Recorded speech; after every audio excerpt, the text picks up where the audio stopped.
And now. Yay. All right. Well, welcome to week number 3, episode 203 discussion of Outlander. This week's episode is entitled Useful Occupations and Deceptions, which I had not even thought about the fact that I was listening to the TSATS podcast, and Lonnie pointed out that the way it's written, Useful Occupations is a chapter in Dragonfly and Amber, and then the next chapter is called Deceptions. Ah, okay. Which is, those are two separate things, definitely. But when you put those two things together as a title, it can be read as either Useful Occupations and Deceptions, or Useful Occupations and Useful Deceptions.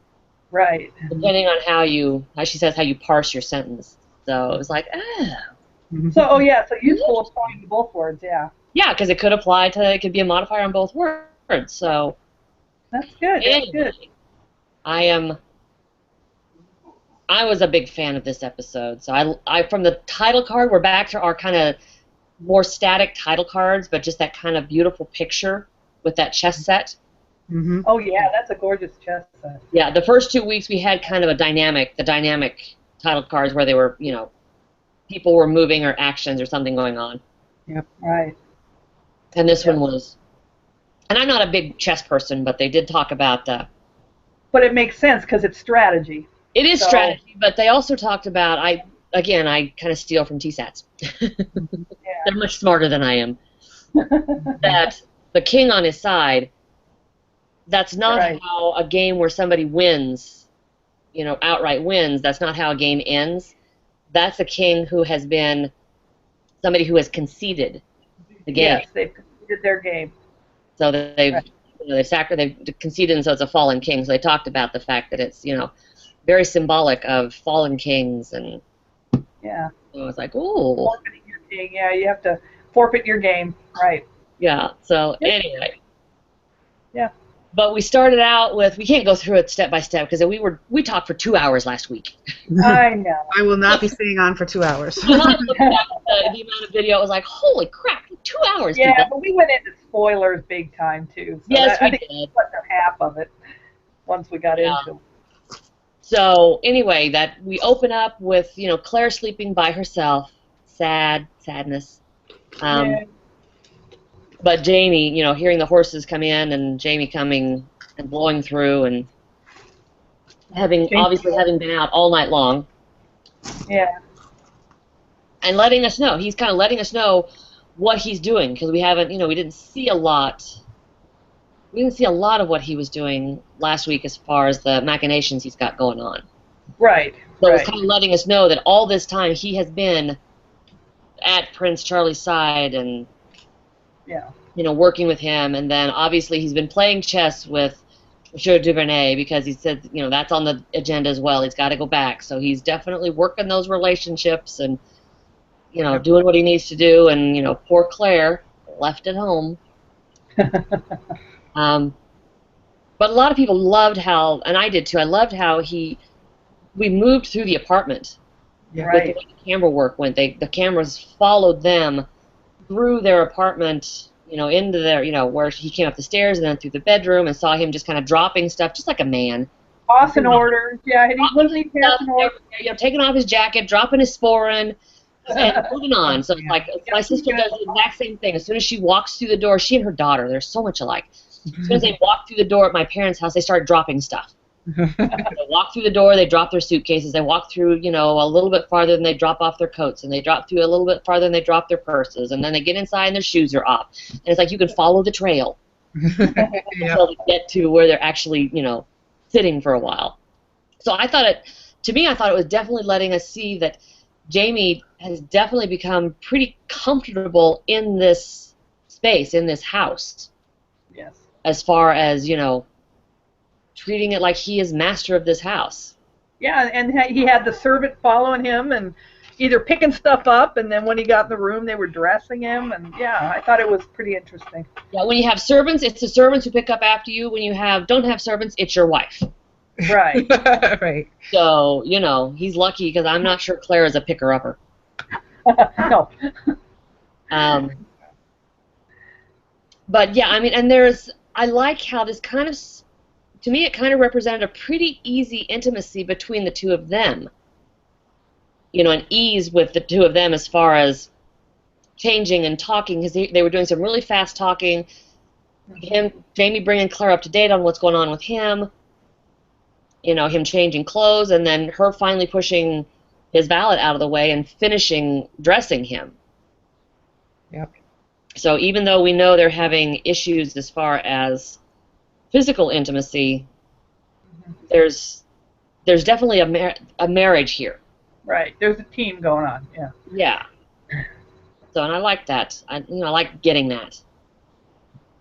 Yep. So help me out here, because I've only seen it about 6 times, and every time I watched it was after I had worked. So I fell asleep. I would fall asleep and drift off. I agree, though. I think it flowed really good as far as the whole, you understood how they were worked out in their place and, in the house, and I thought it was good. I mean, overall, this one was not the most overwhelming episode. So I've only watched it twice, but I can see where it has the good points. So I'm trying to be positive. Which is strange, because there have been people who were very kind of blah on the first 2 episodes, who have absolutely adore this episode.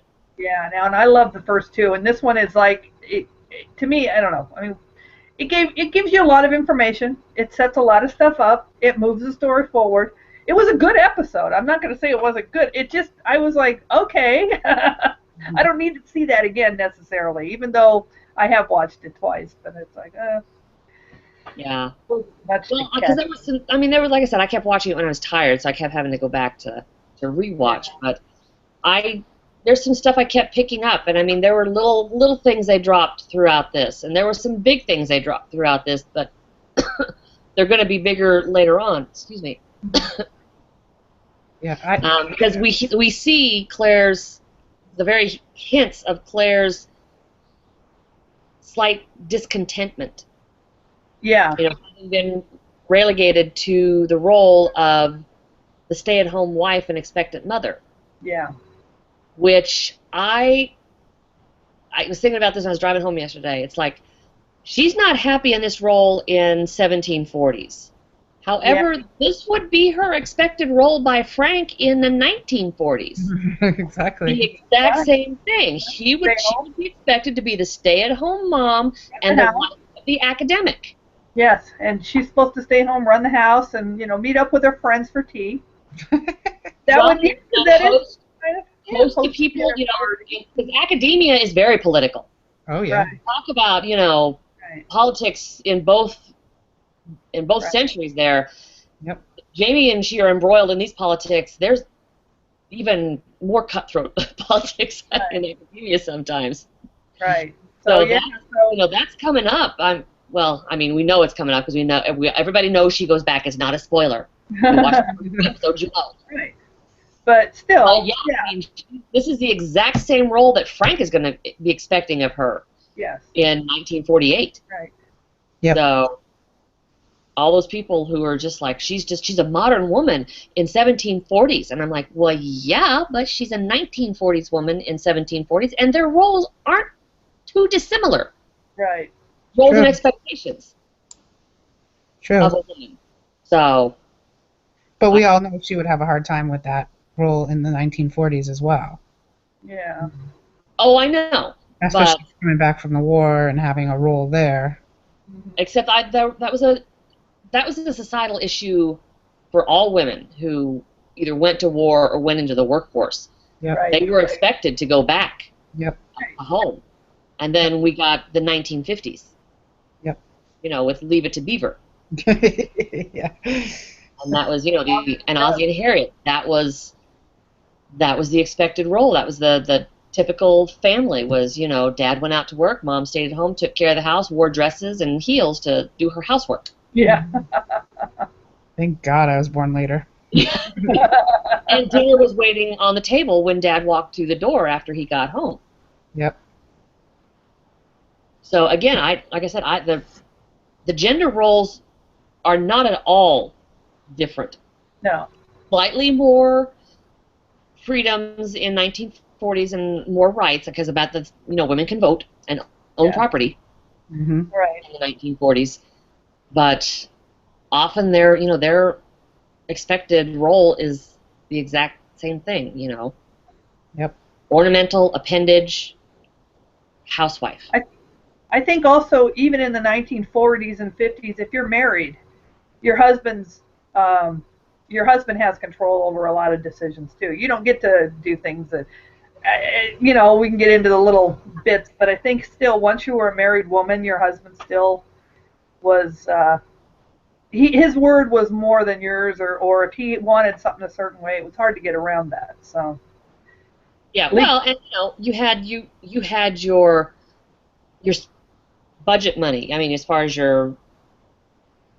this was when women were keeping money in the jar and saving out of their grocery allowance to have a little extra money of their own. Right, right. So anyway, I just thought it was an interesting thought about the fact that her role when she goes back to Frank is expected to be the same. Very similar, yes. So anyway, I loved how they kept shooting down the staircase in this opening scene. They love that staircase. They shoot people on that staircase a lot, coming up and going down. Yeah, it's beautiful. It's a gorgeous space. So if you've got a practical set that looks like that, I would, shoot all over them. And I love the comments about how we've had the same director for the first 3 episodes. Yes. So the first 3 episodes have kind of had this cohesive eye to them. They feel very connected as far as the same sensibility. Yeah. Except that this episode to me feels like they really opened it up and loosened up it's a lot more fluid as far as how it flows through the spaces. So then do we see Claire at tea? Because she'd made the comment, give your regards to my ladies, and they're not my ladies. The Mary Hawkins sex scene, right? Yeah. Oh, that was funny. It was pretty close to the book. Yeah, a lot of it was lifted almost directly out of the book. And this was an Ann Kenny episode. Yeah. Yep. The writer who wrote The Wedding and Lollybrock. Yeah, she's one of my favorites. And Tony is next week, so it should be another good one. She's my other favorite.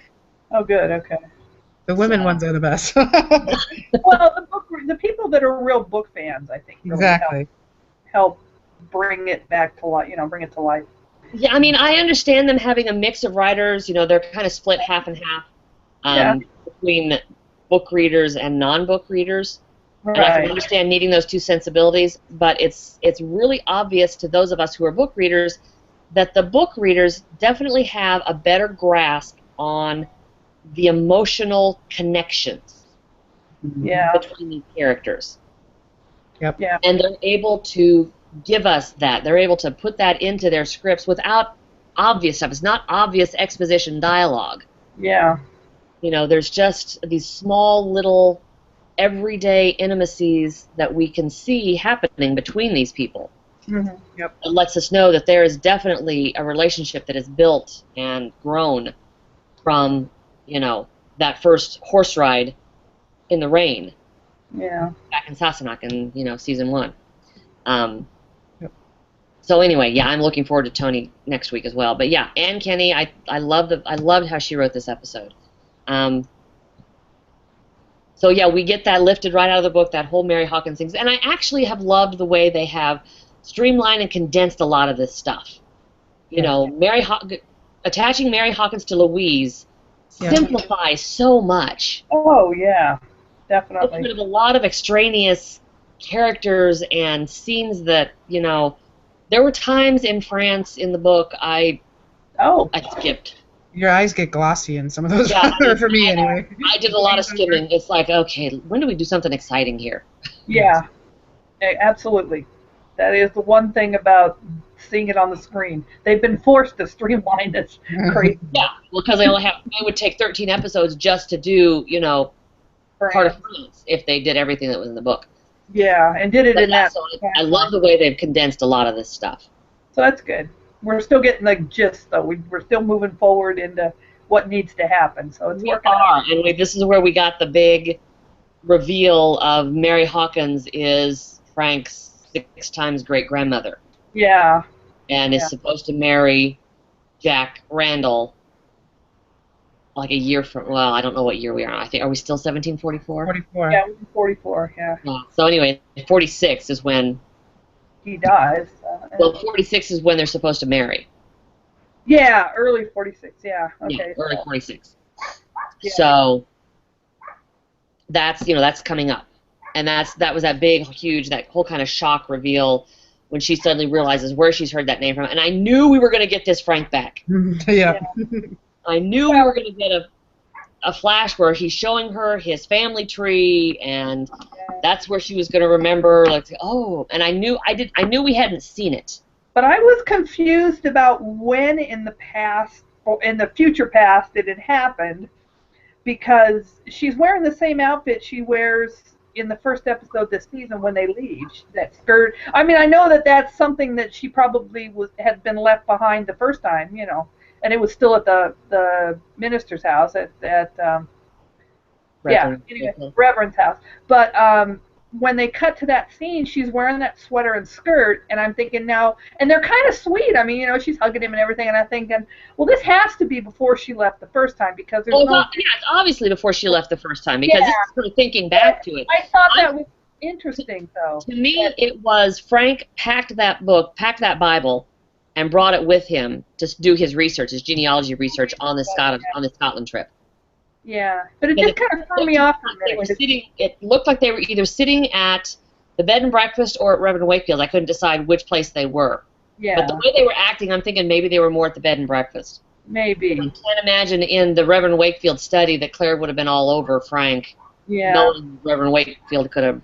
I guess it's because she was dressed the same that it kind of threw me off. I was like, well, wait a minute. But then I realized it had to have been before. She wouldn't have. Yeah, I mean, he left her suitcase. Yes. Behind. So I kind of wish, I mean, it was a small thing. I wish they'd put her in something different and dress so it didn't look like the first episode.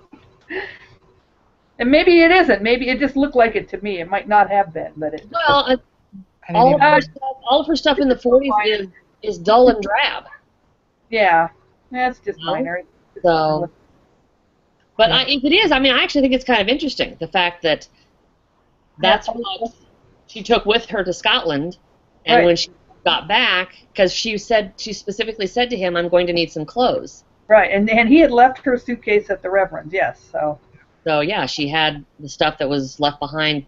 They keep saying 2 years. Wasn't it 3 years in the book? I think that that's one of the issues in the book as far as the timeline, though. I think there's a whole time forward 6 months. We're probably more like 2.5 years rather than the 3 years we were.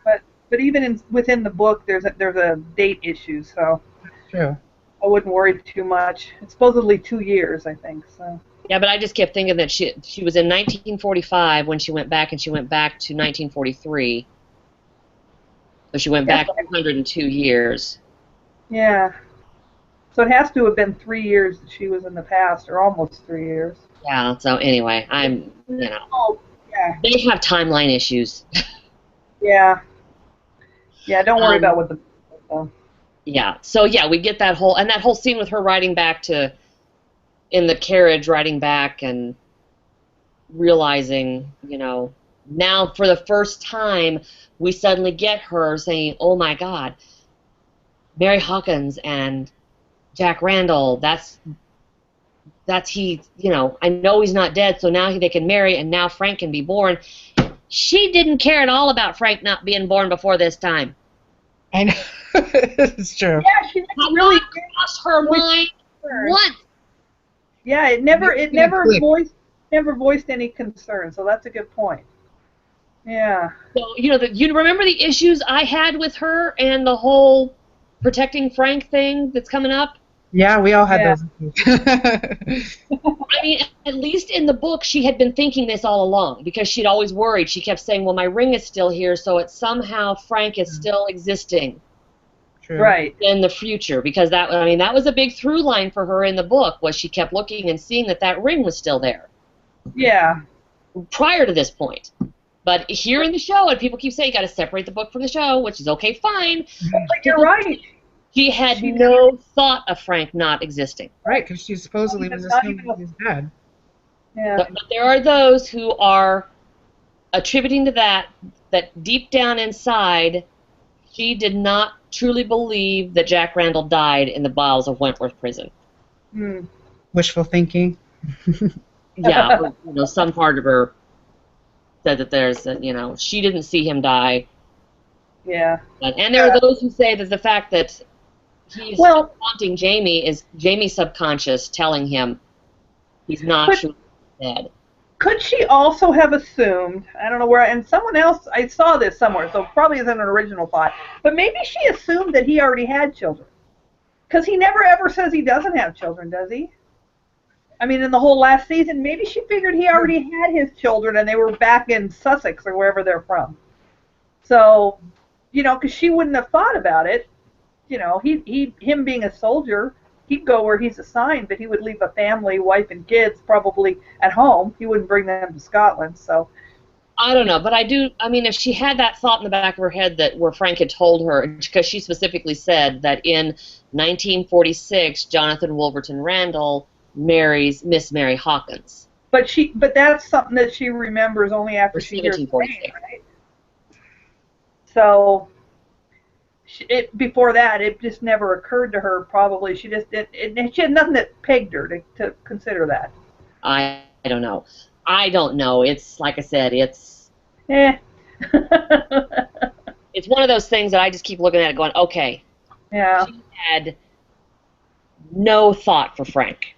Right. At this point, and now as those of us who've read the book know, we're in for some painful stuff coming up. Yeah. So, nope. Sorry, I almost canceled my video.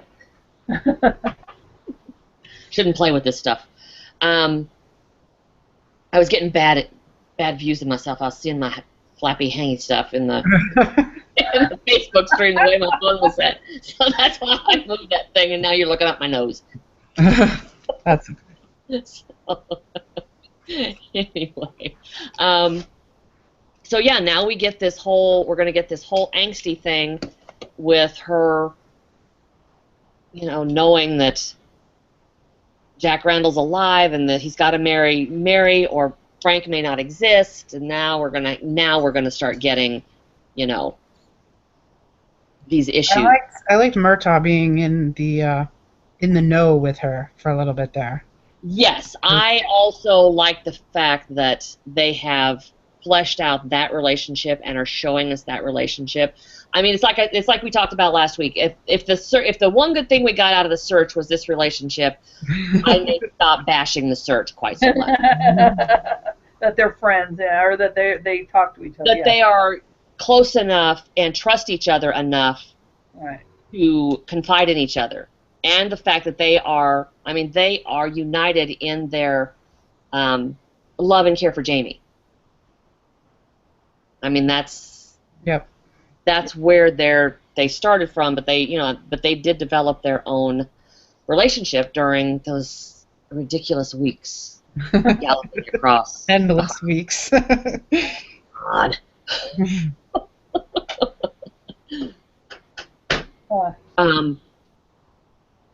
So and this has left her very fractious, because that's when we start to see her unravel in the next scenes when she comes back and Magnus is telling her that all these invitations arrived and a thank you card, and I found this, Yeah. And I don't know why she assumed that Suzette was in her room. Yeah, that was strange. I'm like, well, it's daytime. Suzette, as a working servant, wouldn't normally be in her room. But is Suzette her lady's maid, or is Suzette a house servant that helps her? I'm confused. He talks about her being her lady's maid. Right. But does her lady's maid did ladies' maids actually make up the beds? Yeah, that's what I wondered. Is she doing both, or I don't know. I had a whole problem with that scene, though. So, in general, I thought he breaks her down and catches them together, and I'm thinking it's not. I think, well, yeah, she was kind of casual about it, like, but as a employee of the house, and you get caught screwing one of the guys, not that, there's a problem with that in general, but you just don't do that in the middle of the day and then go, oh, did In the you middle do of the something? day. Huh? Yeah, in the middle of the day, and that servant class, because the servant and the difference between the servant class and the aristocracy at that point, I mean, this is 40 years before the French Revolution. Right. Yeah, she was a little 40, too 50 years before casual Yeah, about being caught having sex in the middle of the day and here's something she didn't do, because here's her employer with an issue, and she's all casual like, oh, did you need something? Like, excuse me. She could have jumped out of bed. She should have been covering herself. Yeah, or she should have been the one that followed Claire out of that room, not Murtaugh. Yeah. And then I thought it was interesting that they did it that way. That was one of the things I was like, not that I don't like seeing Murtaugh get his things, because he did, and that's fine. But it was just a little too casual on the maid's part, I thought. When it first happened, I thought that it was going to be something like to get Jamie in trouble, that some woman's clothing from the brothel. I didn't realize what was happening at first. Yeah. And I thought, this is going to be some kind of fight or something, that he has some woman's clothing, until it went into that story. Yeah. I was glad it wasn't that. Yeah, that might have been. my initial thought when the whole thing happened was, yay, go Murtaugh. Yeah. Well. But when you go back and think about it, it's like, what was she thinking as a servant in a household? Right. Is that realistic? Yeah, I think that was really, that's where they kind of stepped out of the realistic part of how that servant will behave, being caught. So. Yeah. Yep. Anyway, but then of course maybe Suzette is a special favorite of Jared's, and she knows that she's not going anywhere. Yeah, who knows, and because these are Jared's servants. Yeah.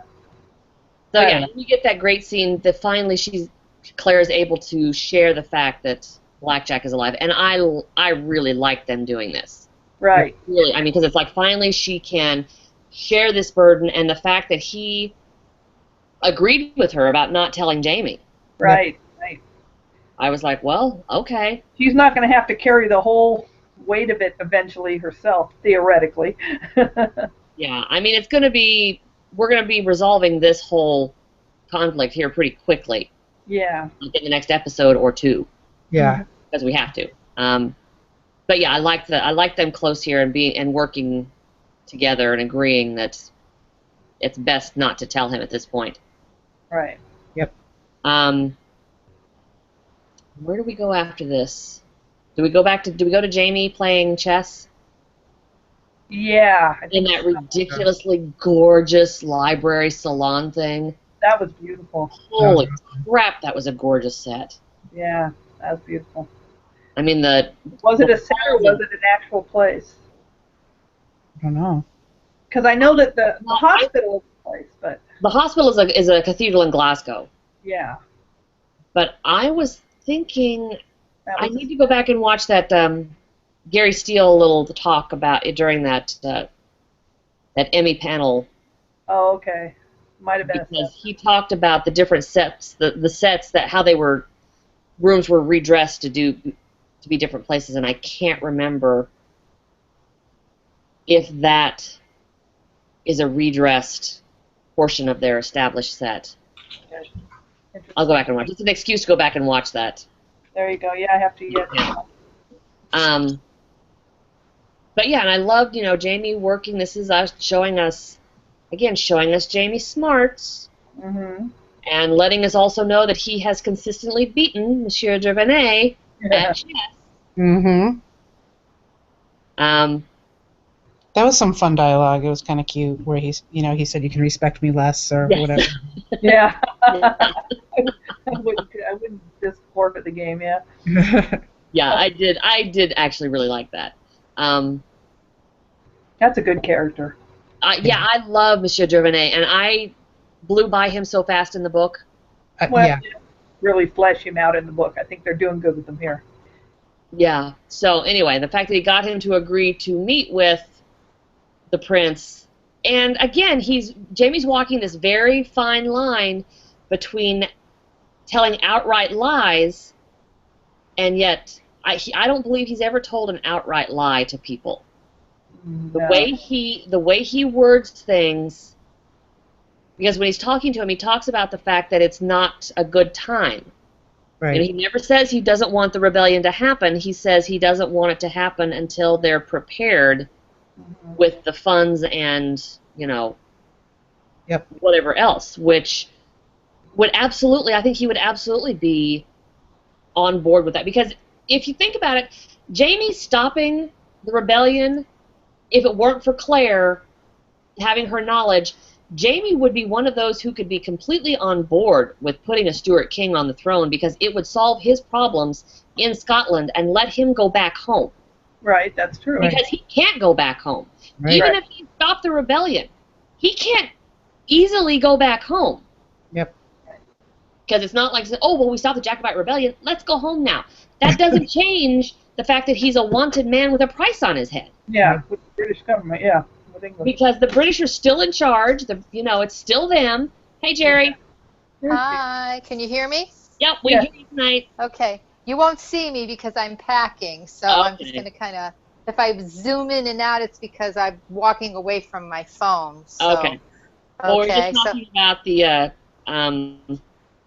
Jamie DuVernay scene. No, I was just saying that Jamie's been walking this very fine tightrope as far as telling outright truths and outright lies to people. That he's been very careful to the way he words things. Nothing is an outright lie. Right. That I've heard so far. It's, you know, he's talking to DuVernay, and DuVernay says, you don't want this to happen. He says, not now, not yet. Right. So, and it's because I was kind of leaving things out. He's kind of like not telling a lie. He's not telling the complete truth either. Yeah, well, and the fact that I just reminded everybody that Jamie would actually benefit from a Stuart King back on the throne. Yeah. Because even if they were able to stop Culloden from happening, that doesn't automatically mean Jamie gets to go home. That means Jamie is still on the run or still in exile in France, because he can't go home, because that still leaves, you know, the Hanovers on the throne and leaves the British still in charge of Scotland and leaves Jamie a wanted man with a price on his head. Yep.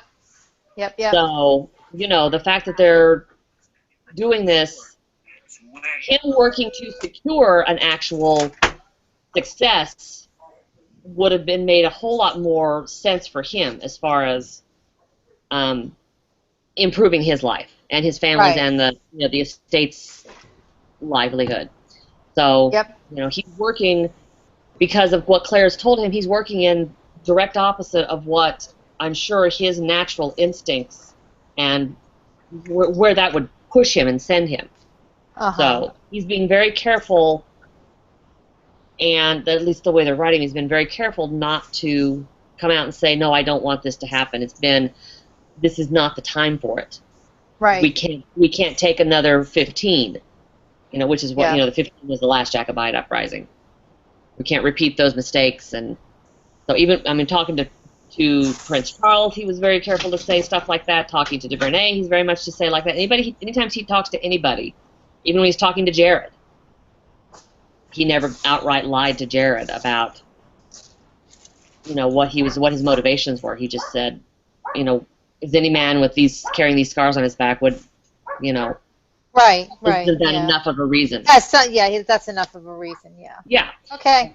So he's being very careful about how he's couching his phrasing and his wording, and he's arranged this meeting now at Maison Elise, and you know, DuVernay just kind of that sigh. Oh, I haven't been there in months. You know, that whole look on his face. That horny bastard. Yeah. Definitely. Yeah, but I like him. Yeah, we were just saying that we all really like him, but that we all just really kind of blew by him in the book because he bored me. And he was so a non-entity almost in the book. Yeah. Right. They kind of mashed him with a couple of characters, though, right? Because he was a foot fetish guy in the book. Right. But they've also, because they've opened up this season, because the book, again, we have to remember, was told from Claire's perspective. Right. Yeah. And her point of view. So everything we got about all these other characters that were dealing with Jamie, we got that through Jamie telling Claire about things that were happening. Yes. Right. So anything that happened off screen in the book, it wasn't dynamic. It wasn't, personal one-on-one interaction. It was being told, second, third person to her. Yeah, and she And really didn't telling it to somebody else. So, deal with Duvernay very much. I mean, she didn't really directly deal with him, I don't think. No, it was Jamie. Yeah, so. I mean, they had him to dinner parties, which we're getting a dinner party next week, for those of you. It's not a spoiler. It's in the trailer for next week. Yeah. But yeah, so we're going to get that next week. So we finish up with that, and we go where next? I'm sure we go to Claire, because she'd asked Murtaugh about birth control. Oh, yeah. I know, that was so funny. He's like, control? What? Control? What? Control? Yeah, it's called So, Keep yeah, Your we Peter get Out of the writing. Maid. Yeah. Yeah, we get Claire riding to see Master Raymond, and we get the Call Saint-Germain, which, I'm sorry, everybody... I don't know why. Yeah. He does nothing for me.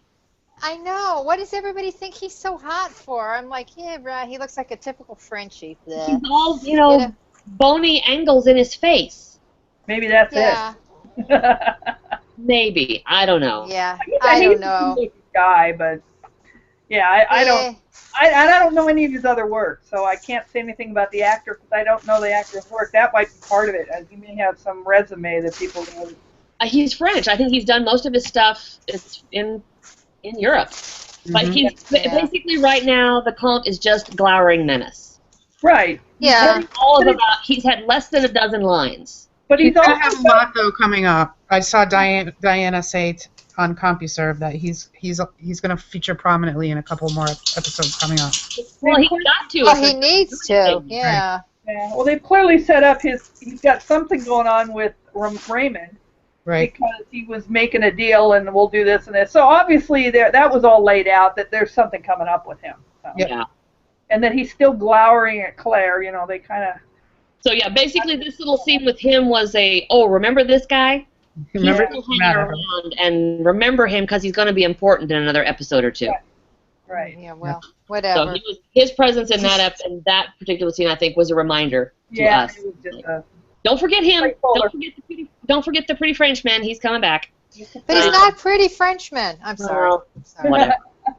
Yeah. I think the wigs make them ugly anyway. I think they look better. No, you know what? I don't mind wigs. I come from that time. A good wig. I don't mind a good wig. I just don't think he's pretty at all. But that's my opinion. I wish they'd taken a little bit of time. Maybe they wrote it and cut it. But the whole thing about the fact of Jamie refusing to wear a wig or powder his hair. Yeah. Because that's a pretty big thing in this society. Yeah, it is, because anybody that's anyone had a wig.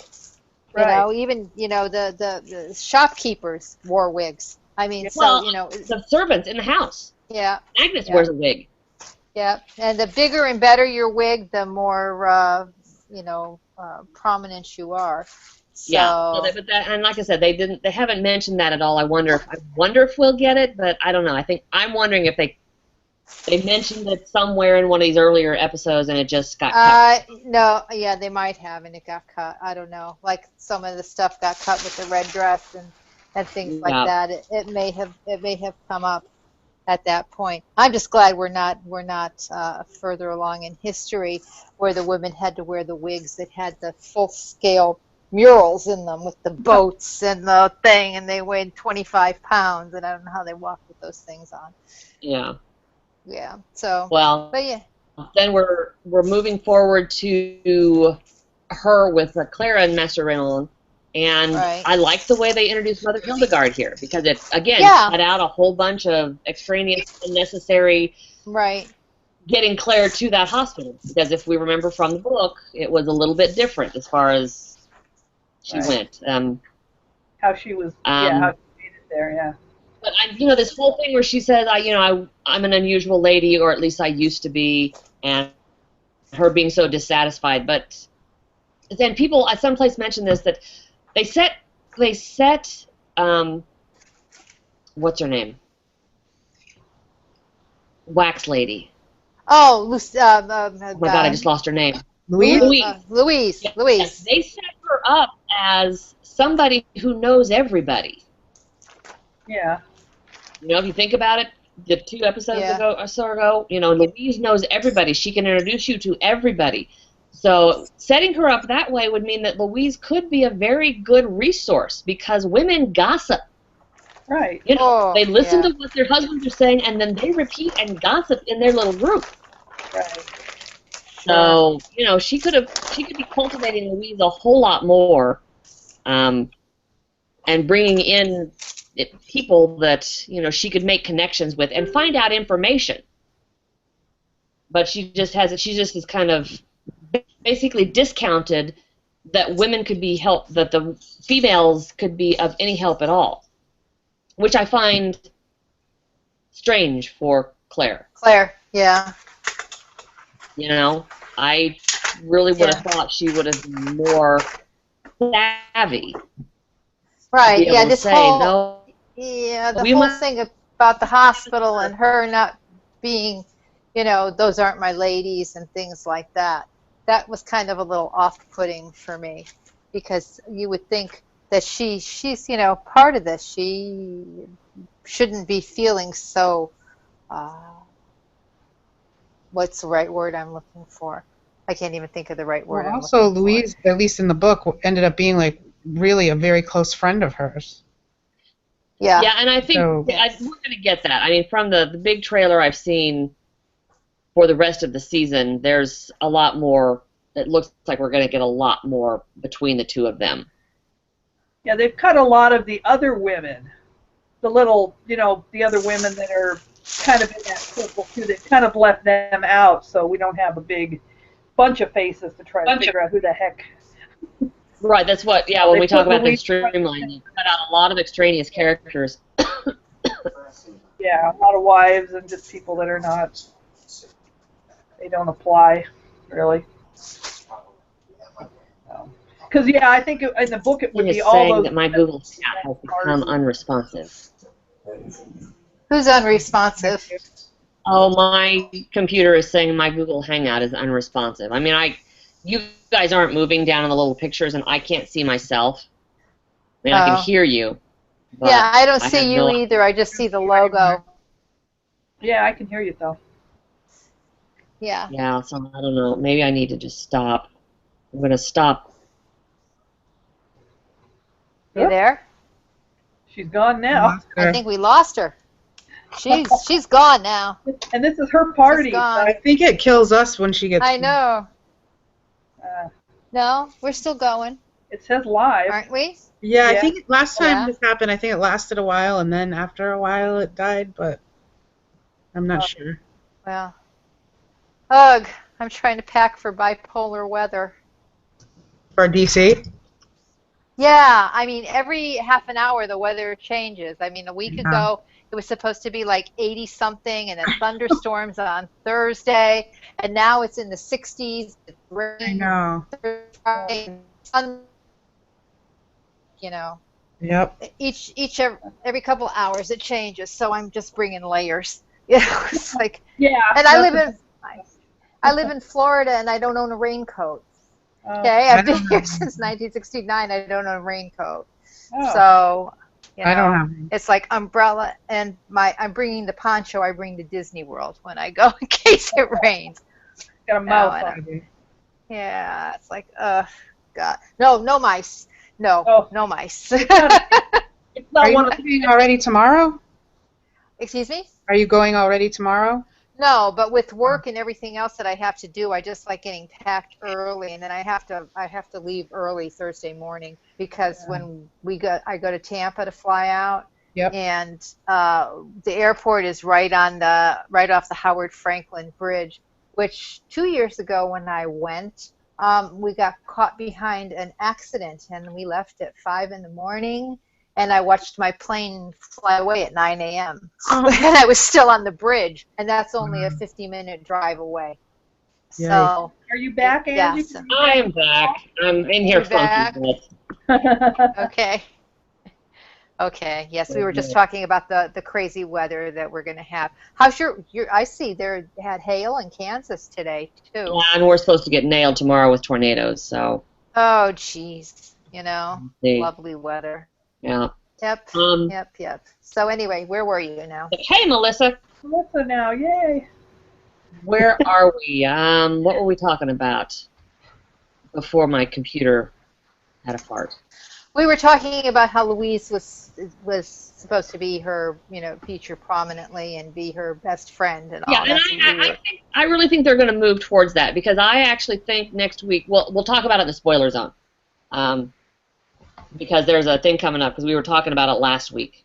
I mean, it was something I wanted about last week that I think we're going to get we're going to get next week. Yeah. But yeah, Louise, Claire, I think, should have been one to give more credence to and more weight to the fact that women could have been helpful to them.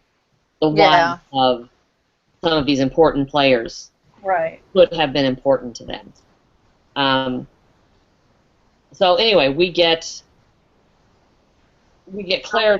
Doesn't Claire kind of rush almost straight to the hospital with Murtaugh, and Murtaugh's like, "You need to tell Jamie," and Claire's like, "Oh no, Jamie will love it. If I'm happy, he'll be happy." And Murtaugh's looking at him like, "Have you met Jamie?" Yeah. Yeah.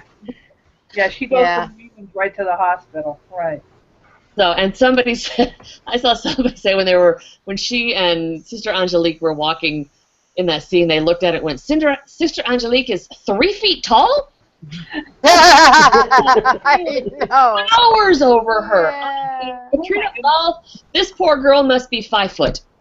Yeah, the actress. Yeah, she's lucky. She looks more like the height of the lady one of the ladies I work with, Kat. And I was being generous to Kat the other day, saying, something 5 feet something. She says, no. She says, I'm 4'10". Like, okay, yeah. And I feel like a giant, yeah. Kat's 5'10". Katrina's 5'10". Yeah. So, there were people complaining that Mother Hildegard is very tall in the book, and I was like, really? Who gives a shit? Yeah, this can be played tall, as far as given her the presence. For me, it's not so much the physical height, except they talked about, I think in the book they talked about, the fact that Mother Hildegard is not a beauty, but she's striking. Yes. But that, for me, Mother Hildegard was always more of the presence that she has, rather than a statue. So all it takes is an actress who can bring that presence and heft to the character, which I think Frances de la Tour absolutely does. Yeah, she did. She was great. Yeah, I liked her. And this is I why totally believe her as a Mother Superior of, a charity hospital. Yeah. Well, when I looked at her, I could my go-to here for judgment as far as religious characters go is like, could she sing "Climb Every Mountain"? And I went, yeah, I could see her singing "Climb Every Mountain." So yeah, she'll work. She'll work. I go to. Yeah. Okay, I got it. I always visualize Rosalind Russell in The Trouble with Angels. I don't know why, but I always think of her as the ultimate mother.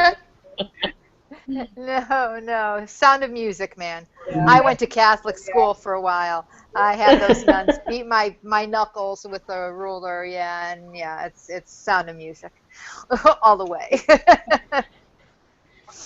So we've got Claire working through that hospital, Yep. Dumping chamber pots. Cleaning the piss pots, yep. Sorry, I'm talking to my dogs. Okay, dumping chamber pots, tasting urine. Yeah. Which I knew was coming because, that was a thing lifted straight from the book. Yeah, and it was a pivotal thing where they have to realize that she does know what she's doing. Yeah. Some knowledge, anyway. So, and then, we see Jamie come home. They cut back to Jamie. We see Jamie come home looking for Claire, and we see how much time passes. Yeah. It's awfully self-indulgent of her to spend. She spent hours the first time she went. But I will say for Claire, how many nights has she spent by herself while Jamie's off doing his little thingies, And a little whorehouse, yeah. That's exactly although right. he's doing it for a reason, and he's, there is a purpose. I thought he was just a little too bitchy about her doing this, even though, yeah, it didn't have anything to do with their intrigue. So I thought he was just a tiny bit too whiny about it, which is fine. He was very petulant. Yeah. Yeah, and I was like, one okay. time that he does come home to talk to her and she's not there, and he has a little hissy fit. Yeah. Why are they in France doing what they're doing? Yeah. Whose idea was it to be? Yeah. I realize that. Who pushed us into doing this? Claire saying we need to do this. We in the show. I realize that. We need to do this. This is how we can help things. We have to go to France. We have to stop the Jacobite rebellion. Oh, I realize that. We can do it together. And and as soon as she gets a chance to get out of the house, she's gone. Yeah. And he I realize. She's been doing nothing all day. But this is after the Duvernay Prince Charles meeting. Right. And Prince Charles absolutely knocked Jamie for a loop and absolutely dangled a huge carrot in front of Duvernay, and suddenly Jamie is on the brink of being at the forefront of the Jacobite rebellion. Right. He is now going to be responsible for having brought France into the Jacobite rebellion because he did this meeting, and he's like, well, shit! Yeah, it didn't quite go how he had planned to. Now what? Yeah. Is this what happened? I've got to talk to Claire. What happens? I mean, were the French and the English together? Did the French come in and help the Scots? What is this going to do to our plan? I mean, is this something that was going to happen anyway? And she's not there. So after all this time of her being there, is doing because Claire said we should. Yeah. No, I get it, but I kind of look at it like all this time that Jamie's been working these machinations and everything, and nothing's going on. Claire says, you know what, I'm going to go do this because when for her, it's just going to be another day if she goes home, waiting on Jamie and all. And this is the one day. Yeah, I get why he's upset, but I agree with you. I agree with you because man, she's been sitting around all the time. She can't go to Madame Elise's with him. She can't do this, she can't do that, and Claire is a woman of action. She doesn't have Twitter. We're busy all day either. No, that's right. Or Facebook. I mean, you can't, you've got nothing. You've got nothing. I mean, what's she going to do? There's not even a telephone. How can you talk to anybody? It was well played for the tension of it, and I thought it was good. I just kind of, part of me goes, well, oops. Well, no, see, they both have a valid point. Right. Yes, she has not been actively doing anything, although, like I said, you would think Claire would realize that women could be a useful tool, and she could have been cultivating a whole lot more because she totally discounted the teas and the card parties and all of that kind of stuff. That was frivolous stuff to her, and that's, to me, it's like, no, if you had been bringing in the right people, you maybe could have been gleaning information that would be helpful. Yeah. So they would talk over their games of spades and things like that, and because the women would have gossiped all the time about my husband's doing this and he said that and the king is doing this because my husband told him to do that, and sure, there would have been a whole lot of stuff that she could have, like I said, she probably could have gathered. And that's why when she made that comment, they're not my ladies. Well, you know what? That's the problem. She should have made them her ladies. They have yet to establish the relationship, because Louise would, if they establish Louise's relationship with Charles. Spoilers on. We'll talk about it at the end. Yeah, but I mean that's probably coming up next week. But yeah, that's what I'm. Yeah. So yeah, I mean, I can see both things, but Jamie is on the edge. She knows the kind of problems he's having emotionally because they are no longer intimately connected.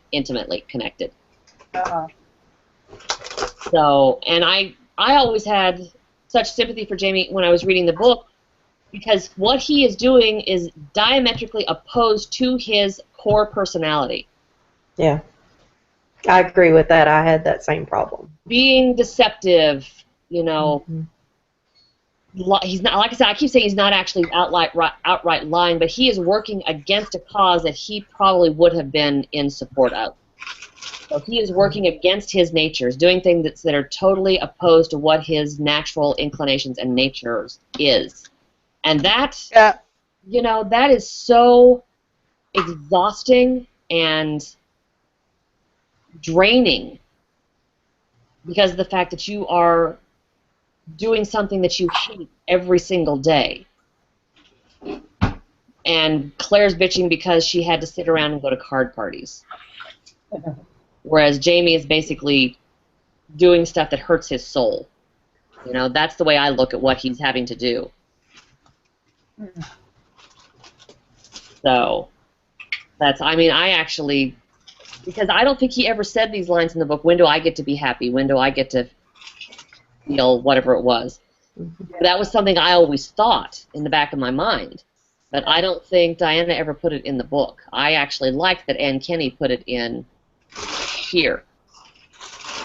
You know, reminding us, you know, well, good for Claire. She gets to go out and do what her, you know, put her skills to good use, and Jamie's putting his skills and intelligence to deceit and lies.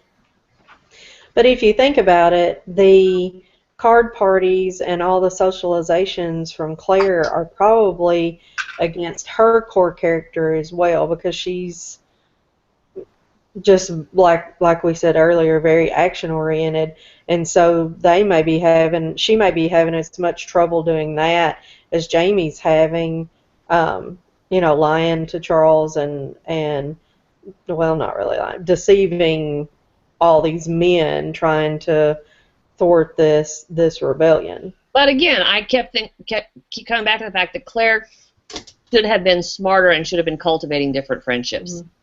Oh yeah, because women always know more than what's going on than men do. They do. It's the truth. Women do. Men are oblivious to half the shit that's going on around them. Women know, and the servants know more than anything. Mm-hmm. Yep, they do. Well, look at the servant. The servant at the house telling Murtaugh that, you know, the lady's maid knows what happens in her boudoir. Yeah. You know, so I mean, they know everything. You know, that's why I'm so surprised they were so open in front of the servants about what they were talking about. You know, they said they're trustworthy, but Jesus Christ, you're plotting treasonous actions. They keep saying how, they do keep saying how trustworthy the servants are, but these are Jared's servants, and Jared is an avowed Jacobite who would be supporting this whole rebellion idea. Yeah. And Jamie and Claire are working in opposition to that. Mm-hmm. So maybe they just are saying that they are loyal to who's paying their salary at the time. Yeah. So I don't know, but it's a little quibble because we know from the book it's not it's not an issue. Yeah. I just want to say I'm glad that Murtaugh's getting some, man. I am.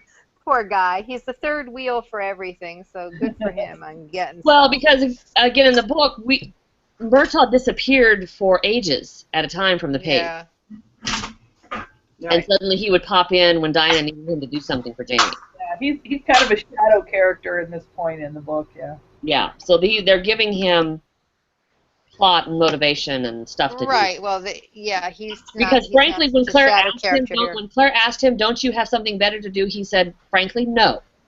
Yeah. So let us know that Jamie's the one who's out doing everything, and Murtaugh, there's really nothing for Murtaugh to do. Murtaugh is at loose ends as well. Whereas in Scotland, he always had something he should be doing. He was always useful. He was always, Plus, he has family and all that in Scotland, so even if he's not right there at his side, he's off the family probably.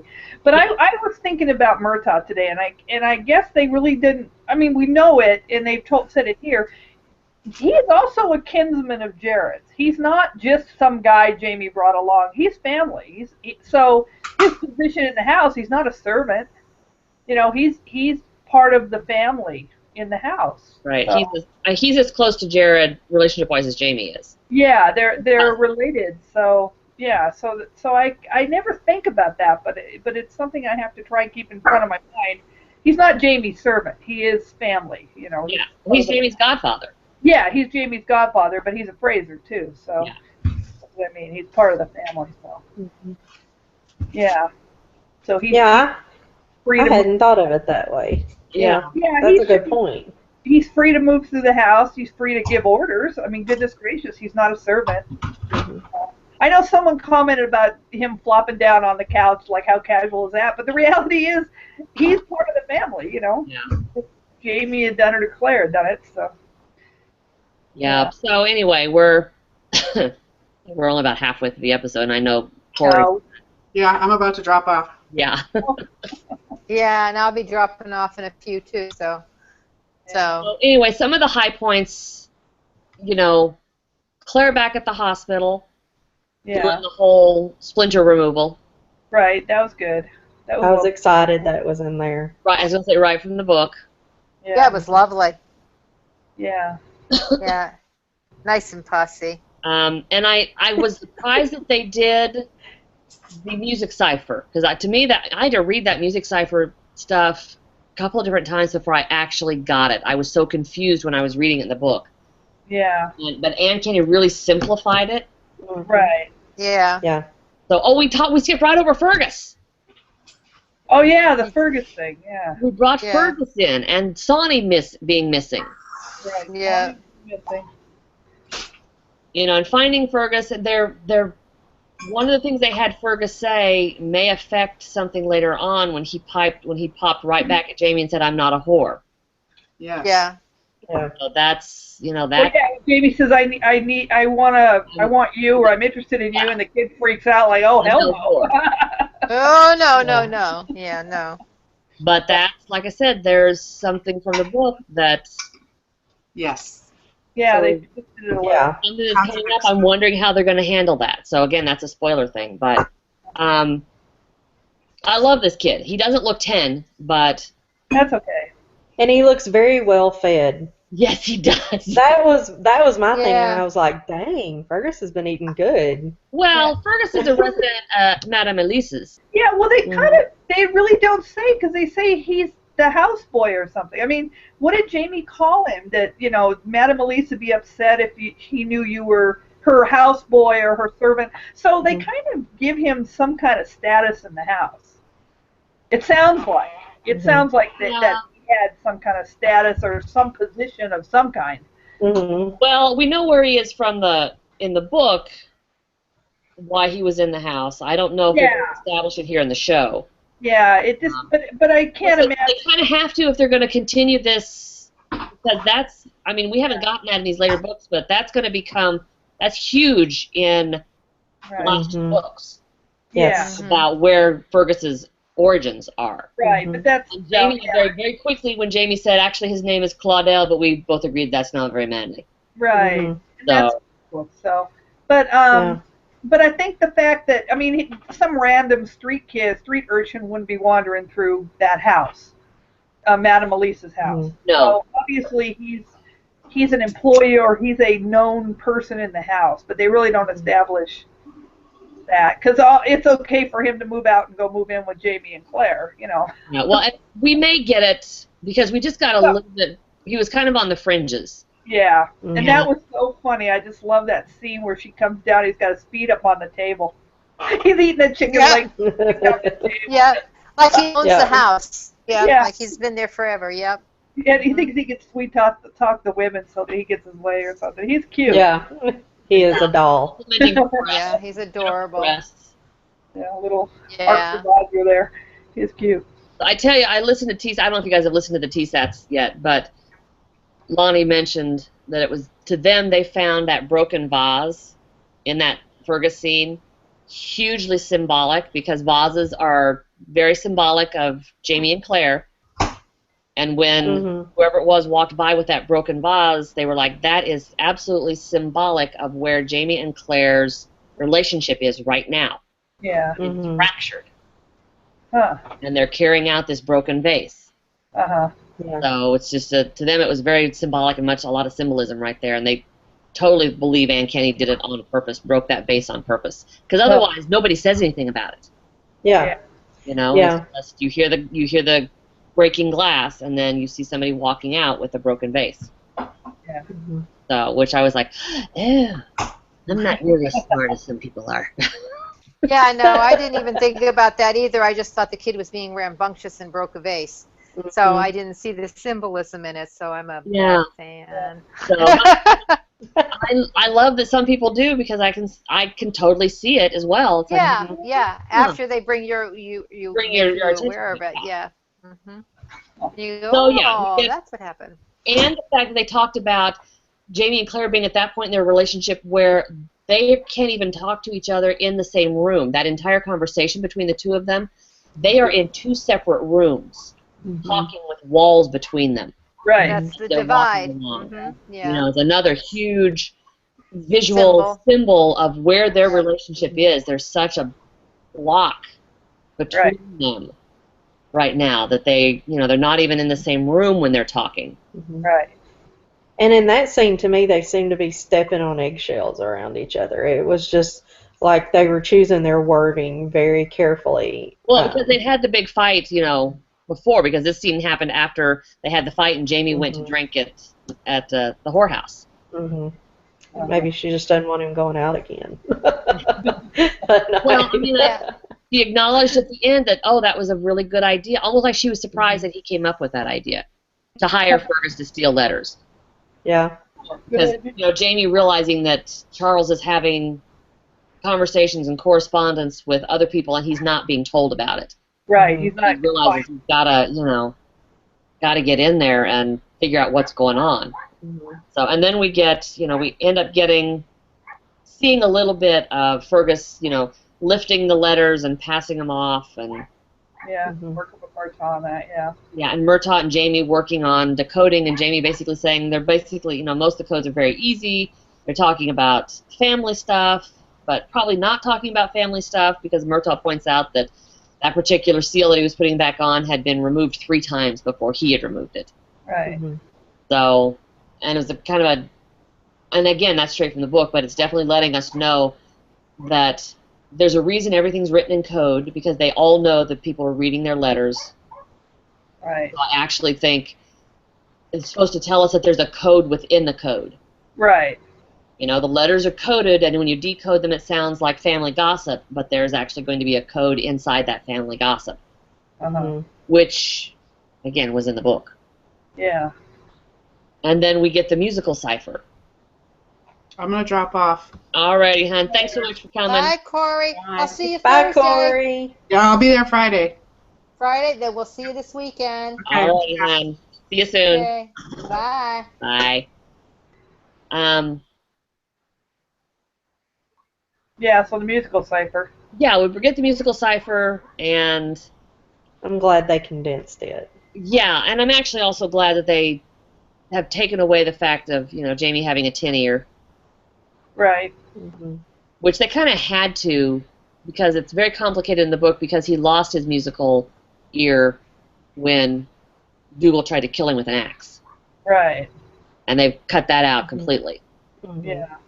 Yeah, they've never mentioned that. Yeah. At all. So the fact that, Jamie said, well, maybe you can check around for, a music teacher or composer, and, Murtaugh saying, well, I know somebody, but you're not going to like it. So then I actually loved... The whole Bach thing? Do what? I said the whole Bach thing. I thought I loved that. Yeah. Bach. Bach. Yeah, which again is from the book. Yeah, it's from the book, yeah. Because she says specifically mentions the Goldberg variations. But no, I love Jamie coming and basically admitting, being able to come to Hildegard and come to Claire and say, I need your help. Right. But that was just lucky. That was just lucky that Claire was ingrained with somebody like that, I guess. If you look at it.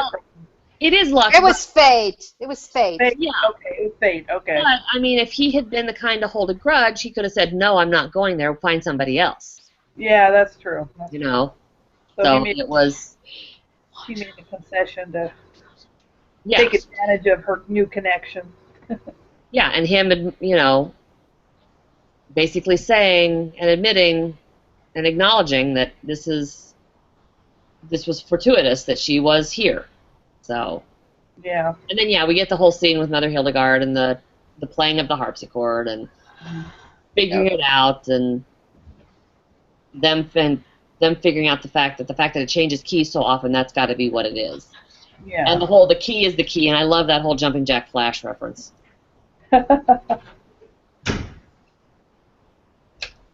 So, and then decoding it, and they didn't. Did they talk? Is this where they talk about it being 40,000 pounds? Something like that. Yeah, that it'll be yours once you set foot in. I know that that's the way it was worded in the book, but is that the way did they read it like that in the show? I think they did. I think I remember them saying that. Oil, 40,000 pounds will be at your disposal. Oh, I think in the book it was 50. Yeah. Yeah, I think so too. In the book, But it was. it was. I think they did make sure that they said he was. He had to actually be there to get it. It's not like they're shipping it to Paris or anything. Okay. An S. And then signed S. And I actually liked the fact that they figured this out here. Yeah. Yeah. But they did not figure it out in the book. Yeah. No, they didn't know who had sent that note. So that's another thing I like, the fact of them simplifying and streamlining yeah. so much of this.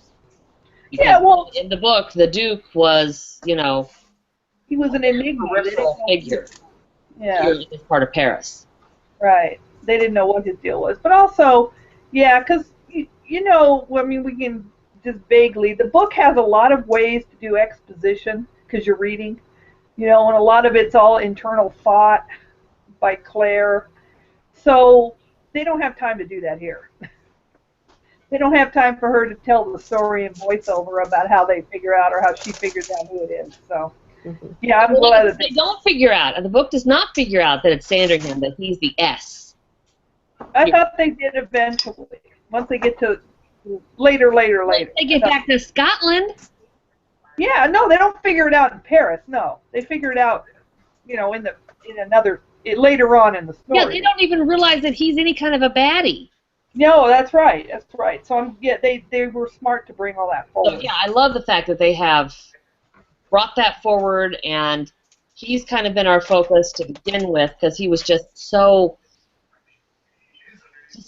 That last episode when he was just so gleefully, oily, Smarmy. He was smarmy. and digging at Claire, and it was just gave us a focus. I love Simon Callow. I love Simon Callow. He's such a good actor.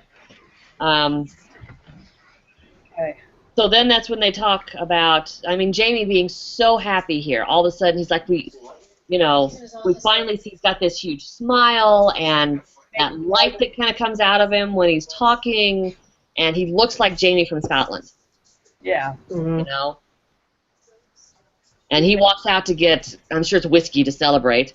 And Claire and Murtaugh have the suddenly realization that, oh my God, it's Sandringham. We're going to have to go see Sandringham. And oh shit, it's, you know, the secretary's going to be there. Jamie's going to find out that what's his name is alive, and it's going to set him back. And oh my God, what's going to happen?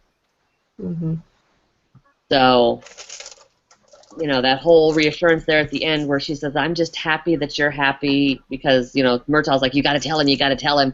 And then it's like, well, no, don't tell him. He's like, well, no, let's go ahead and tell him. He's like, oh, no, don't tell him yet. So. You should tell him. I don't know. I'm not sure exactly how they're going to handle that, but I loved this whole episode. I was afraid there would be people who thought there was too much plot going on here. But, you know, I love we've moved forward so much and are at a point where now we're going to start getting, you know, the dinner parties and the close, again, it's going to be politics, it's going to be the tenseness between characters, and we're going to have an explosion here. It'll start connecting up and be all payoff, hopefully. soon. Yeah. So anyway, I was kind of where I'm at, and I think we can go into the spoiler zone if you guys are ready. I'm ready. Yeah. Ready. Yeah, I'll be here for a couple more minutes, so go Anybody ahead. who doesn't want to be spoiled, you need Bye. to move on and. Any more than you already are. It depends upon how you mean spoiled. Yeah. Come on. Stupid thing.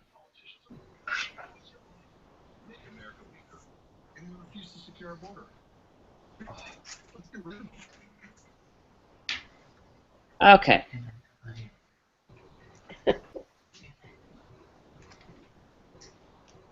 Why is it backwards? Are you guys seeing it What's backwards? backwards? I see it. No? Spoiler. Is it forward? Is it the right way? It's forward. Yeah, it's forward. It's Backwards. spoiler zone. Yeah, it says spoiler zone. It should be backwards for you.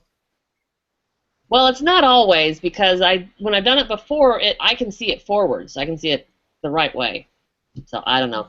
Anyway, so there's just a couple things here. The fact that Fergus making that comment, "I'm no whore," makes me wonder how they're going to handle Jamie's challenge to what's his face, to Randall. Right. Are they And- going to go with that? Yeah. Yeah, because to me that was the only reason that Jamie would have ever gone back on a promise to Claire, Mm-hmm. was in protection and defense of someone he loved. Right. Mm-hmm. So are they going to turn it into a straight-up rape of a child, or are they going to skip it and just go with some other reason to have a duel? I don't know, because of the fact that it's such a huge betrayal. I mean, if they have him promise, and they're going to have him promise. Right. And that's coming up. I've seen we've seen that scene where she says, "You owe me a life." Yeah. Right. So I'm assuming that they're going to go ahead and do that. Maybe they're going to do something sort of in the middle where he's just chasing him around the brothel or something. Yeah. You know, I don't know. trying to grab at him or something. I don't know. 'Cause I can't imagine them doing something like that. I mean, because it's either going to be all or nothing. I Yeah. can't see them. you know, Yeah. Keep in mind, it's cable. They do some pretty raunchy stuff. So, Well, I mean, I don't know Oh, that yeah. I don't know that we'll see it no, but I mean to imply it even. in Fergus's explanation to Claire when he's telling her about it. He talks about the fact that he had done it before.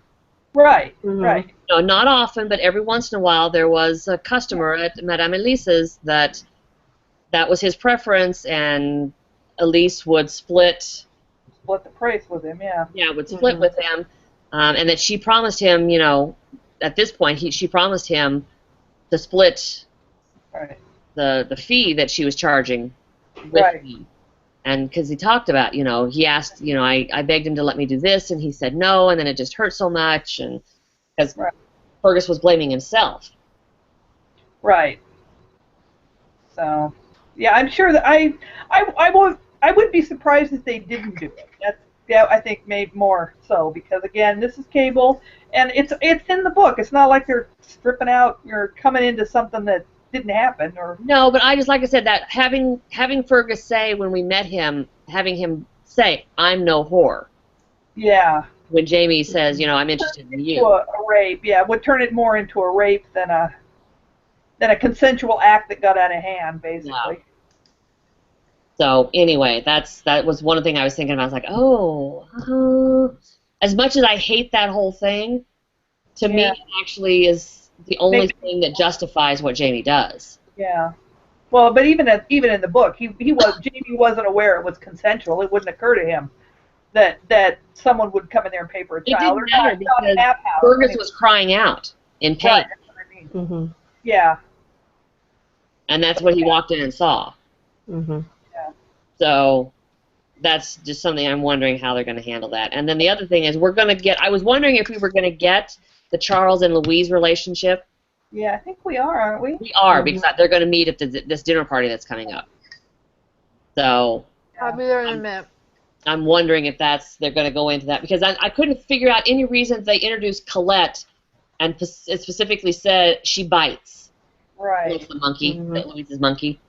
Yeah. Well, and then in one of the trailers or one of the like extra scenes or whatever that they show that's coming up, Louise is talking to Claire and says it's a very delicate. I need your help is a very delicate matter. Yeah, we're going to get the pregnancy and all of that. So we are going to get that relationship, which actually I think Jamie will probably cultivate because it will distract Charles. Whereas in the book, it was more like I can't get him to concentrate on this the other way. So I'm wondering if they're going to actually kind of turn that a little bit, because when we meet Charles, he's already involved with Louise. Right. And now that they're introducing him, this may be Jamie and Claire saying, "Oh, okay, if he's distracted with Louise, then maybe we can get him to kind of, things will just kind of die and peter out. He'll get so distracted with Louise that he'll lose interest in going to Scotland." So I wonder if that's how they're going to play that. Or also if Louise could possibly hear information that Claire could glean out of her later. Yeah. You know, just in conversation. Yeah. Yeah, because they've kind of inserted Louise in intimately. She'd be intimate with Charles, so she would have gossip, pillow talk. So. Yeah. Well, next week is I think the episode's called La Dame Blanche, so next week are we going to get the rape of Mary Hawkins? I wonder if it's just the part where Jamie has to tell someone that to keep them. We might get that prostitution scene or that whatever where there's no way he can get out of having sex with one of the girls. No. If they do that, I will be so upset because they still have Jamie so wounded. Emotionally and intimately. He's not been able to be intimate with Claire. And if he's intimate with a prostitute before he's intimate with Claire, that's not going to set too well. But he doesn't go with the prostitute. That's the thing, is that he has to tell them, my wife is La Dame. No, but there's a scene in the book where he comes home with bite marks on his thighs. Yeah. But then he tells later, but it's all told later in the story how that's how she got the name, was he had to tell the men that. So they didn't think he was less of a man for not sleeping with the prostitutes. Because he didn't. They play all that out, and that's the fight. That's going to be the fight that gets those two back together. Is when he comes back with bite marks and whatever, and she fights him for that. But I bet they're going to act it out, him telling the men that's why he doesn't sleep with prostitutes. Because they had to have known by now. He's been at Madame Elise's all this time, and he's not gone with any of the women. You know. Yeah, well, they made a point of showing him wave one off too. Right. Yeah, so in the episode. He's going to get pressured by the men to finally do something, and he's going to have to tell them the La Dame Blanche story, so that they back off. You know that he can't do it, and then but in the meantime, he gets to fight with Claire about it later.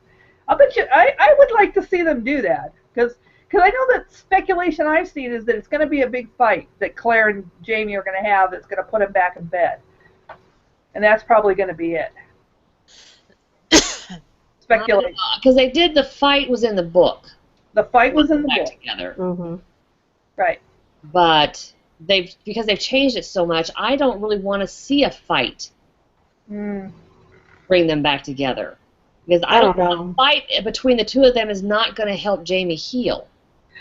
I think they're on the verge of a fight, though. Yeah. I think it's just boiling and boiling and boiling, and now and we're getting the fight. The fight is going to be when Jamie finds out that Claire knew Jack Randall was alive. Well, they might put it all together. You never know. But there's going to be a point where Jamie has to get beyond what's in his head, and it's going to happen. I think it's when he finds out Jack's alive, and he now has a physical thing he can fight. Yeah. Rather than a specter in his head. There is an actual presence, a person, a physical being that he can be face to face with and fight. It's hard. You can't fight your demons in your head. Right. It's hard to fight that, but you can fight somebody in front of you. Right, but that fight has to come. That's the fight that puts him in the Bastille. So they can't have sex after that. No. That fight doesn't put him in the Bastille because they have a fight about them. They have a fight over. Claire demanding that he not challenge him. Oh yeah, that's true. Remember that whole fight when he demands you owe me a life, you owe me this year. Okay. Mhm. So that comes before the actual duel. It's the Fergus being raped that triggers the challenge to Jack in the duel, and he never comes back and sees her before that duel. He comes back and leaves a note. I'm sorry, I must. That's his note. Mhm. No, right. Oh well, it'll be interesting to see how they play it out then. Yeah, as I say, next week is La Dame Blanche. The week after that is Untimely Resurrections. So next week we're going to get the dinner party and we're going to get the rape, because the next week with that Untimely Resurrections is when they go to see Alex Randall and run into Jack at the Duke's. Oh, and that's after Mary's rape. That's after Mary's rape. Yeah. Oh, boy, everybody gets raped. Literally, everybody gets raped. Everybody gets raped, man. It's party. Hasn't been raped, and once you look at the big book, the whole story, Roger's the only one that hasn't been raped. Yes. Of all the main characters, just about. Jesus. But he was hung. Yeah, but he was hung instead. Yeah. Yep. He suffered his own trauma. Oh God, this. Oh well. Well, we're not sure what happened to him on while he was with the Indians either. So he could have been raped, and they just didn't bring it forward. I don't think the Indians. I don't. Our Native Americans aren't really known for doing that, are they? No, I don't think so. Yeah, no. No. I mean, they might gut you, they might cut your heart out and eat it in front of you, but they're not gonna sexually assault you. Men, anyway. I don't know. That's interesting. So yeah. Anyway, it's I think next week is going to be a huge deal. The next 2 episodes are going to be very, very intense. Yeah. Yeah, I think this might have been the lull before the storm. Yeah. Bring an HDMI cable, Angie. So we can see if we can plug it into the TV at the hotel. I'll bring all your cables. Oh, well, Yeah. I've got one, because that's how I've got a second monitor hooked up Yeah. to my computer. I'll have to bring my computer. Bring your HDMIs. Yeah. Very Yeah. good. Yeah. So we you guys can got a watch party you're going to do, huh? Well, we'll see. A party. At least a party of 2. Yes. We're not staying at the group hotel. We went on the cheap this year. Yeah. So, but we actually got really good rooms because the rooms now are going for $400 and something a night. So I just happened to catch a steal for Hilton members. So, and we're staying right, by the White House. So. Oh, good. Okay. But everybody else is over at the Metro. And Angie and I, we didn't like the Metro. Did we do the Metro? Did we actually go? Yeah, to we did the Metro. We did the Metro 1 year. And then we went back to either the JW or we went to the Willard. Yeah, we went to I think we did the Metro. We did the Metro when you were living there. When you were there, because you were driving. Remember, we parked. We drove up. We stayed. That was the year that we stayed at Kathy's, I think. We stayed at the JW 1 year because I drove in and valeted my car at the JW, or I'm sorry, at the Willard. No, no, you didn't valet at the Willard. It was at the Marriott. It was at the Metro that you valeted, because I valeted at the Willard, not the Willard, the JW, because we stayed at the JW the year Tommy was staying there. Yeah, see, I valeted the last time I went was when I was living there. The second time I lived there, and we were at the Willard that year. Yeah, but we didn't. I think, did we valet? Yeah, we valeted there. That's right. Yeah, we valeted there. Did we valet or did we park at the other place? No, I valeted at the hotel. Yeah, but the first time when you were living with Kathy. No, the second time was when I lived with Kathy. The first time I lived with myself. Okay, then that was whatever the first time was. That was when we stayed at your place. And then went to Metro for one night. Yeah, for one night, for the race night. Yeah. Yeah, and that's when we decided we didn't like it. We had breakfast there that morning, too, remember, with everybody? With Roe and all them. Yeah, I didn't remember that being at the Metro. I was thinking that was at the JW. No, that was at the Metro. Okay. They never stayed at the JW. They always stay at the Metro. Okay. Yeah. So, Yeah, that was at that big dining room. The JW has that doesn't have that big dining room on the first floor. The JW restaurant is down on the same floor, or it's below the floor. Down where that kind of underneath. that bar is. Yeah, it's down the JW. It's down the stairs when Yeah. you know where we meet for the race. You go in those doors and you go downstairs, and the restaurant's there. Yeah. We did JW twice, I think. And we did the Willard twice. Willard twice. Yeah, we did the Willard twice too. Yeah, I'm going to miss the Willard this year. I love it, but I just can't. I just couldn't. No, not me either. Not with Europe coming up. There's no way I could see paying that amount of money. So maybe next year. We'll see. Anyway, it's going to fall right at finals time next year for me. Lovely. That's great. Wow. Yeah. So anyway. What spoilers we got here? Yeah. Go ahead. What else? Trying to think what else spoiler-wise we need to discuss next week. I was talking about next week. Next week is La Dame Blanche, so. All right, ladies, I'm going to go. Okay. All right, so I'll talk to you next week, and Angie, I'll see you Thursday. Well, I'm sure we'll talk beforehand. Yeah, thanks. All right. Bye. Sure we will. All right, talk to you later. Bye. Bye. All right, ladies, thanks for joining. I can't think of anything else. Yeah, I think this was a lighter week. We kind of dumped it all last week. So. Yeah, because the live feed video only lets you do X number of minutes, so maybe it's an hour and a half, maybe it's 90 minutes. Ah, okay. And then it stops. Ah, okay. So I didn't restart it because I thought, we're almost done. Come in here. Yeah. All right. Well, thanks for letting me come in late. Oh, she would always come in. I was like, looked up at the clock when I finished.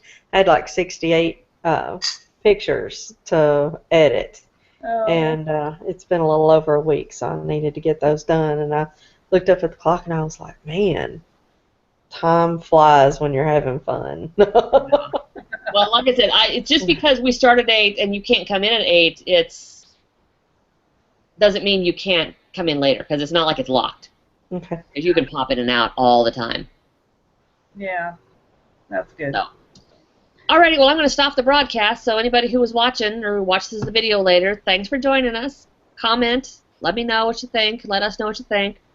And we'll do this again next week, every Monday, as far as I can tell. There may be one Monday I'm having to work. Yeah. We'll see. Schedule's not out yet, but I'll post it and we'll see. Alrighty, guys. Okay.